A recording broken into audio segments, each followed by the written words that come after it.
Madam, কেতুকে এতগুলো টাকা দিয়ে চাকরিতে কেন রেখেছেন এটা আমার আসলে মাথায় আসে না। কেতুকে এত টাকা দিয়ে চাকরিতে কেন রেখেছি আজকে তোমাকে এটা আমি বোঝাবো। যাও, বাইরে থেকে ঘুরে আসো, কি দেখলে বলবে। ম্যাডাম, ওই বাইরে কিছু লোক আসছে ইন্টারভিউ এর জন্য। তা কতজন এসেছে? সরি ম্যাডাম, কতজন এসেছে তা আমি মাথা গুনিনি, আমি দেখে আসি। ম্যাডাম, ইন্টারভিউ এর জন্য 10 জন এসেছে। 10 জনের মধ্যে কজন ছেলে কজন মেয়ে?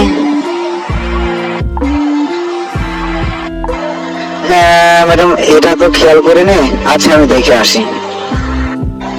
ম্যাডাম, 10 জনের মধ্যে 6 জন পুরুষ আর 4 জন মহিলা। হ্যাঁ, আর পুরুষদের মধ্যে কজন লম্বা কজন খাটো, আর মহিলাদের মধ্যে কজন ফর্সা কজন কালো। ম্যাডাম, এটা তো খেয়াল করিনি, আচ্ছা আমি দেখে আসি।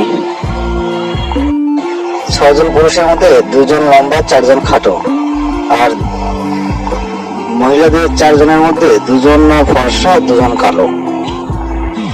ঠিক আছে, এবার তুমি অফিসের ওই কোনায় গিয়ে দাঁড়াও, আমি গেদুকে ডাকি, দেখো গেদু কি বলে। গেদু, অফিসে ঢোকার সময় বাইরে তুমি কি দেখলে? ম্যাডাম, দেখলাম বাইরে 10 জন লোক ইন্টারভিউ এর জন্য আসছে। তাদের মধ্যে 6 জন পুরুষ 4 জন মহিলা, 2 জনের দাঁড়িয়ে আছে।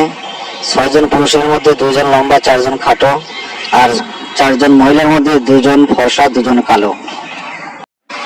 এবার কি বুঝতে পেরেছো গেদুকে কেন এত টাকা স্যালারি দিয়ে চাকরিতে রেখেছি? তুমি যে কাজ 10 বারে করো, গেদু সে কাজ একবারই করে।